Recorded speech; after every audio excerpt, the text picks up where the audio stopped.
Tourner le poignet de 90 degrés. C'est un mouvement presque invisible à l'œil nu, en fait. Ouais, c'est clair. Une rotation qui prend à peine une fraction de seconde. Exactement. Et pourtant, la science vient de prouver que ce détail biomécanique infime peut débloquer instantanément jusqu'à 11% de puissance musculaire supplémentaire. Ah oui, et le plus fou, c'est que ça se fait sans changer de métabolisme, sans entraînement en plus, et vraiment sans la moindre goutte de sueur supplémentaire. C'est dingue. Bienvenue dans cette nouvelle analyse approfondie. Je suis ravie d'être là parce que la mission d'aujourd'hui, c'est d'explorer un domaine qui est souvent très négligé en biomécanique. Tout à fait, on parle du cyclisme à bras. Voilà, l'utilisation d'ergomètres pour le haut du corps. Plus précisément, on va voir comment une simple histoire de poignet influence profondément la puissance, la force et l'activation neuromusculaire. Et pour ça, cette quête d'optimisation nous amène directement à une publication scientifique extrêmement pointue. Oui, on a les sources sous les yeux.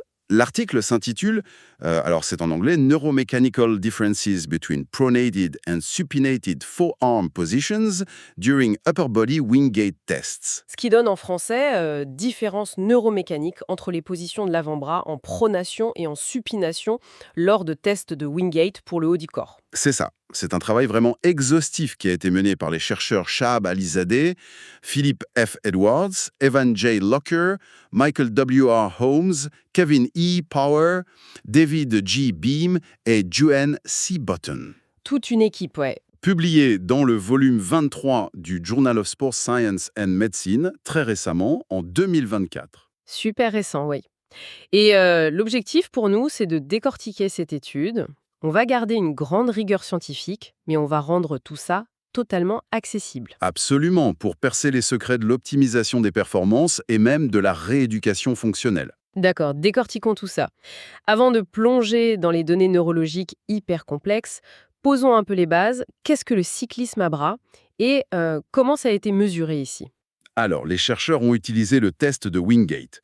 C'est un sprint anaérobie maximale de 30 secondes. 30 secondes d'enfer en gros. Ouais, c'est brutal. Mais ici, au lieu d'utiliser un vélo classique avec les jambes, les 14 hommes adultes en bonne santé de l'étude l'ont fait sur un ergomètre modifié. Un vélo pour les bras, quoi. D'accord. Et la distinction clé, la vraie subtilité de l'étude, c'est la position des mains.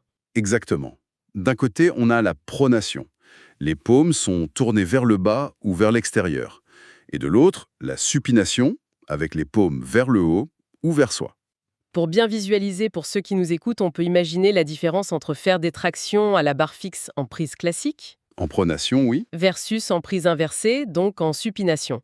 La machine est la même, le corps est le même, mais la façon dont on saisit l'équipement change toute la dynamique. C'est une excellente analogie. Et ce qui est hyper important d'un point de vue académique ici, c'est la façon dont ils ont analysé ça. Ah oui, avec les séries chronologiques. Voilà. C'est l'une des premières fois qu'ils appliquent une analyse continue sur les 360 degrés d'une révolution complète de la pédale. Donc ils ne prennent pas juste un point de mesure isolé au hasard. Non, pas du tout. Ils observent les changements continus de force tout au long du mouvement. C'est ça qui donne une vraie puissance au résultat, malgré le petit panel de 14 personnes. Transition logique alors, passons au résultat brut. Quelle position génère le plus de puissance au final? Les résultats sont sans équivoque, hein. La pronation écrase tout.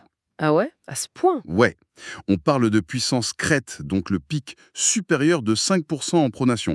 Les puissances moyennes sont supérieures de 8,5%. C'est énorme! Et le plus fou, c'est la puissance minimale, celle en fin de test, quand on est épuisé. Elle reste supérieure de 11,6% par rapport à la supination. Alors, qu'est-ce que tout cela signifie? Parce que c'est bien beau de produire plus de puissance, mais est-ce qu'il ne se fatigue pas plus vite? Ben justement, c'est là qu'est le paradoxe. Le taux d'effort perçu, ce qu'on mesure sur l'échelle de Borg, était identique pour les deux positions. Attends, vraiment? Ils n'ont pas eu l'impression de travailler plus dur en pronation? Non, pas du tout. Et l'indice de fatigue mécanique était exactement le même aussi. C'est incroyable! C'est un peu comme découvrir l'équivalent d'un repas gratuit en termes d'efficacité biomécanique. On a 11% d'énergie en plus, gratos. Ce qui est fascinant ici, c'est que cette absence de différence dans la fatigue suggère que la position de l'avant-bras affecte les valeurs de puissance absolue, mais ne change pas le déclin de l'énergie sur les 30 secondes. Donc le moteur s'épuise à la même vitesse. Exactement. La fatigue centrale s'installe au même rythme, mais la pronation offre juste un bien meilleur levier mécanique. D'accord. Mais alors, si l'effort ressenti est le même, Pourquoi la pronation est-elle plus puissante? C'est ici que cela devient vraiment intéressant. L'explication se trouve sous la peau, non? Ouais, dans les signaux électriques. Les chercheurs ont utilisé des capteurs EMG, l'électromyographie, pour écouter cette véritable symphonie musculaire. Ils ont suivi 5 muscles, c'est bien ça. Le biceps, le triceps, le brachioradial. Le deltoïde antérieur et le grand dorsal, oui. Et ils ont découvert un regroupement synergique très clair. C'est-à-dire qu'ils travaillent en équipe. C'est ça. Les muscles de traction, donc le biceps, le brachioradial et le grand dorsal, s'activent ensemble.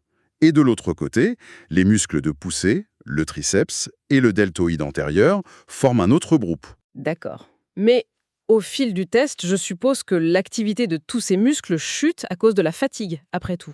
Absolument. Mais la position en pronation provoque une plus grande activation du triceps dans les premières phases de poussée. Et pour la supination? Paradoxalement, la supination montre un avantage d'efficacité neuromécanique lors de la phase de traction. Attends, je veux être sûr de bien comprendre. C'est hyper contre-intuitif. La supination offre un avantage lors du tirage avec une force supérieure, mais l'activité électrique du biceps n'augmente pas. Exactement.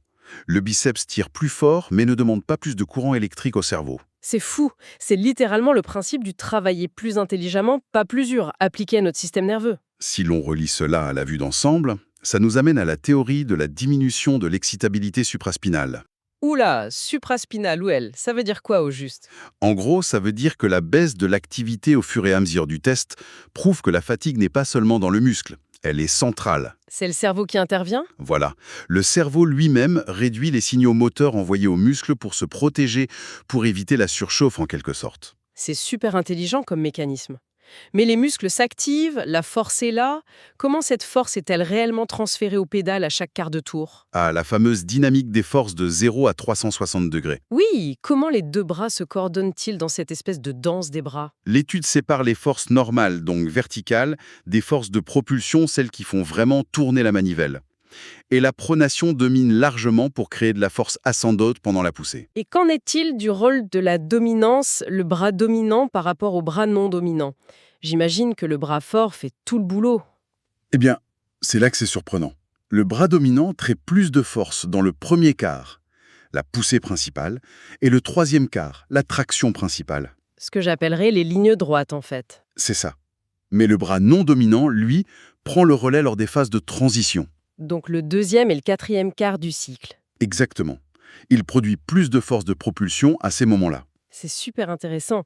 C'est un peu comme une course de relais asymétrique. Le bras dominant, c'est le gros sprinter qui fonce dans les lignes droites, les poussées et les tractions directes. Ouais, très bonne métaphore. Et le bras non dominant, c'est plutôt le technicien, celui qui gère la finesse dans les virages, dans les transitions. C'est une déduction brillante. Et cette coordination bilatérale a d'énormes implications, particulièrement en rééducation. Ah oui, comment ça?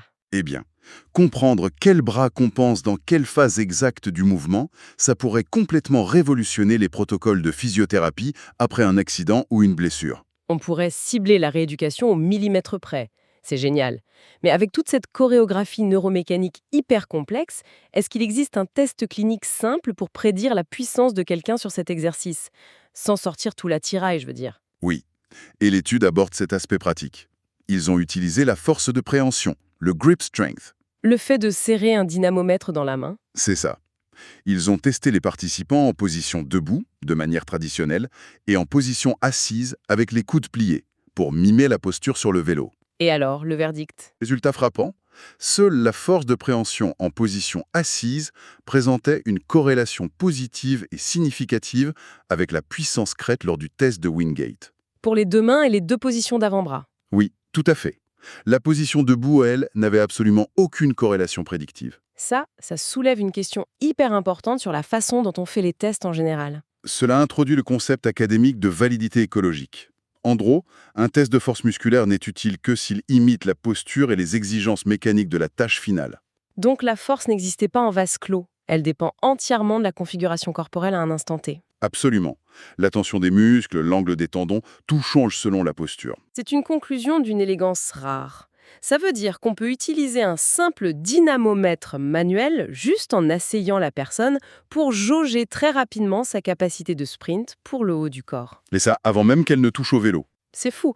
Si on résume un peu les enseignements de toute cette analyse, on voit bien que la pronation maximise la puissance brute et l'efficacité des triceps. Alors que la supination, elle, excelle vraiment dans l'efficacité du tirage. Voilà. Et la fatigue vient modifier en temps réel la façon dont le cerveau recrute ses muscles pour qu'ils travaillent de concert. Un vrai travail d'équipe géré par notre système nerveux central. Ce qui me laisse avec une réflexion assez provocatrice, tu sais. Si une simple rotation de 90 degrés de nos poignets reprogramme entièrement la façon dont notre système nerveux distribue l'effort, Et génère de la puissance, oui. quels autres micro-ajustements biomécaniques dans nos tâches physiques quotidiennes est-ce qu'on ignore complètement? C'est une excellente question. On doit sûrement gaspiller silencieusement une quantité d'énergie phénoménale tous les jours, juste en tenant mal notre souris d'ordinateur ou en portant des sacs.